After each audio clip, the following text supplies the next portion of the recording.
یہ تو خدا کا شکر ہے نا کہ اللہ نے 7 دنوں میں ایک دن جمعہ کا رکھا ہے۔ یہ اللہ کا فضل ہے، اللہ کا کرم ہے۔ ہم ایمان والوں کو احساس دلانے کے لیے اللہ نے جمعہ کا دن رکھا ہے، ورنہ ہمیں تو احساس ہی نہیں ہوتا کہ ہم نماز بھی پڑھتے ہیں، ہمارے لیے کوئی مسجد بھی ہے، ہمارے لیے نماز فرض بھی ہے۔ جمعہ کے دن جمعہ کی اذان کے بعد کم سے کم یہ دھیان تو آ جاتا ہے کہ آج جمعہ ہے، مسجد جانا۔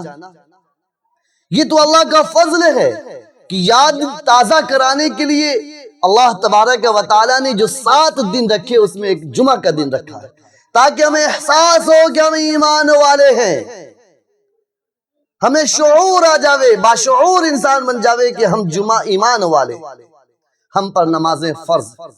جس طریقے سے جمعہ کی نماز فرض ہے شرائط کے ساتھ، اسی طریقے سے 5 وقت کی نماز ہر عاقل و بالغ مرد و عورت پر فرض۔ لیکن جمعہ کی نماز پڑھ کر جائیں گے تو عصر میں نہیں نوبت آتی کہ تشریف لے آئے، سنیچر غائب، اتوار غائب، سوموار پیر غائب، منگل غائب، بدھ اور جمعرات تک غائب ہو جاتے ہیں۔ جمعہ کو پھر تشریف لاتے ہیں، اور تشریف بھی لاتے ہیں تو پیچھے بیٹھتے ہیں۔ کیوں بھائی؟ اس لیے کہ نکلنے میں آسانی ہوگی، مسجد سے باہر نکلنے میں آسانی ہوگی، چپل تلاش کرنے میں آسانی ہوگی، اور اتنی عجلت کرتے ہیں کہ دوسرے کا چپل پیر میں ڈال کر نکل جاتے ہیں۔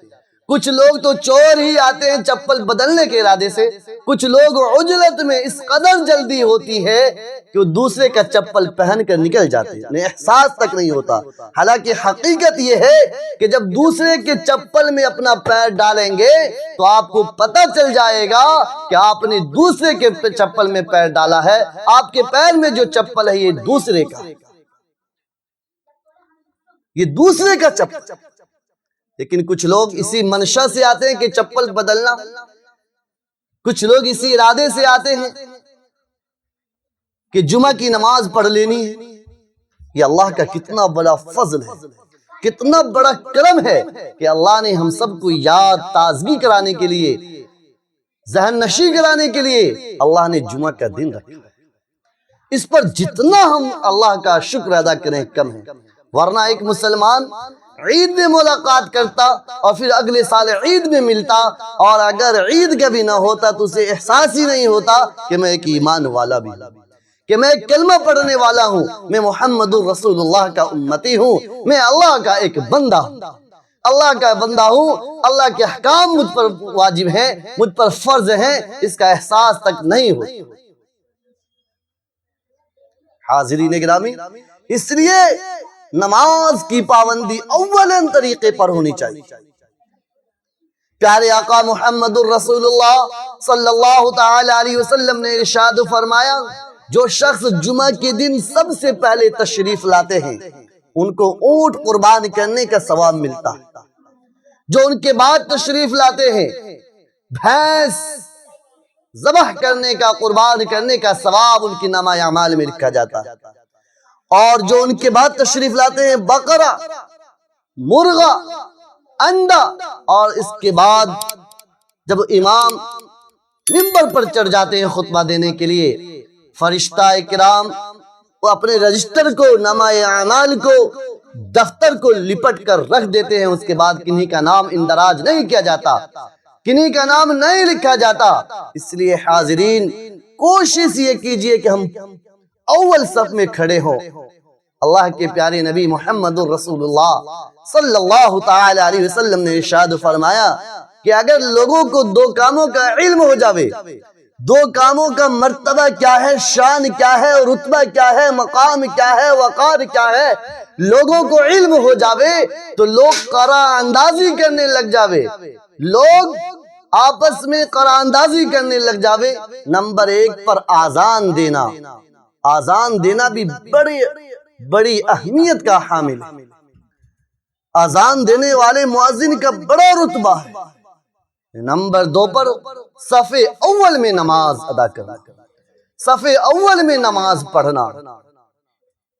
صف اول میں نماز پڑھنے پر جو امام کے قریب ہوتا ہے سب سے زیادہ ثواب ان کو ملتا ہے، جو پھر اس کے قریب ہوتا ہے اس کو ملتا ہے، پھر بائیں والے کو، اس کے قریب والے کو اس کو ملتا ہے۔ جو جتنا دور ہوتا چلا جائے گا اس کے ثواب میں اتنا کمی آتی چلی جائے گی۔ اس لیے کوشش یہ رہے کہ جمعہ کے دن آتے ہیں کم سے کم ہم نماز میں شریک ہوں تو صف اول میں ہو، امام کے قریب ہو۔ یہ امام پتہ کون ہے؟ یہ امام صاحب پتہ کون ہے؟ جنہیں آپ کچھ نہیں سمجھتے، جنہیں آپ کوئی عظمت کی نگاہ سے نہیں دیکھتے، جن کی شان اور مقام کو آپ نہیں سمجھتے، اللہ رب العزت کی بارگاہ میں آپ کی وکالت کر رہا ہے۔ جس طریقے سے سپریم کورٹ مان لیا جائے، ہائی کورٹ میں جو جج بیٹھتے ہیں، آپ کے مسئلے کو ایک وکیل اٹھاتا ہے، آپ کے مسئلے کو جج کے سامنے ایک وکیل پیش کرتا ہے، ایسے ہی اللہ رب العالمین کی بارگاہ میں آپ کی نماز کو ایک امام پیش کرتا ہے، آپ کی وکالت کرتا ہے۔ اللہ کی شان دیکھیے، اللہ کا مقام دیکھیے، وہ سب جزوں کا جز ہے، وہ سب حاکموں کا حاکم ہے، وہ سب خالقوں کا خالق ہے، وہ سب رازقوں کا رازق ہے، سب داتاؤں سے بڑا ہے، سب مالکوں کا مالک ہے، سب بادشاہوں کا بادشاہ ہے۔ اس کی وکالت کے لیے یہ امام ہے، آپ کی وکالت امام کرتا ہے۔ آج آپ کھڑی کھوٹی سنا دیتے، جس کی گھر میں نہیں چلتی، بیوی بال بچوں پر نہیں چلتی، دوسرے لوگوں پر نہیں چلتی، وہ امام پر آ کر چلاتے۔ بہرکیف عرض یہ کر رہا تھا کہ مسجد اللہ کا گھر ہے، اس مسجد میں بیٹھ کر ہم اور آپ اللہ کی حمد و ثنا کریں۔ وَأَنَّ الْمَسَاجِدَ لِلَّهِ فَلَا تَدْعُوا مَعَ اللَّهِ، یہ مساجد ہے ہی اللہ کے لیے، اللہ کو پکارنے کے لیے، اللہ کی عبادت کے لیے، اللہ کی پرستش کے لیے، اللہ کی ارادنا و ثنا خوانی کے لیے، اللہ کی حمد و ثنا کے لیے۔ اللہ کے علاوہ کسی کو نہیں پکارا جائے گا، اور ہم آذان سے لے کر جماعت تک دوسرے کی ٹوہ میں لگے رہتے ہیں۔ کون کون سا پنکھا چلا رہا ہے، کون کس بٹن کو دبا رہا ہے، کون کس جگہ کو خاص کر رکھا ہے، ہم نے اور آپ نے اپنا وقت یوں ہی ضائع کر دیا۔ حاضرین، دوسرے کی ٹوہ میں نہ لگیں، دوسرے کی عیب جوئی میں نہ لگیں۔ اب جمعہ کے دن تک آئے ہیں، اس لیے اپنے دل کو، دماغ کو صاف رکھ کر آئیے۔ دل دماغ دونوں صاف ہونا چاہیے۔ باری لا ادر وقت تو حاضر ہو نہیں پاتا، یہ جمعہ میں آیا ہوں، توبہ کرتا ہوں باری لا اس جمعہ کی نماز کو قبول فرما۔ اور بہت سے لوگ سمجھتے ہیں کہ ہم نماز نہیں پڑھتے پھر بھی خوش ہیں۔ ہماری اولادوں کو اللہ نے نواز دیا، مجھے نوازا، میری اولاد کو نوازا، اللہ نے عزت دی، اللہ نے وقار دیا، اللہ نے رتبہ دیا، اللہ نے دھن دولت دیا۔ نماز نہیں پڑھتے پھر بھی دیا، نماز نہیں پڑھتے پھر بھی دیا نہیں۔ اللہ آپ سے اتنا ناراض ہے کہ اللہ اپنے سامنے کھڑا ہونے کی توفیق نہیں دے رہا، وہ توفیق سلب کر چکا ہے، وہ چھین چکا ہے سجدے کی توفیق۔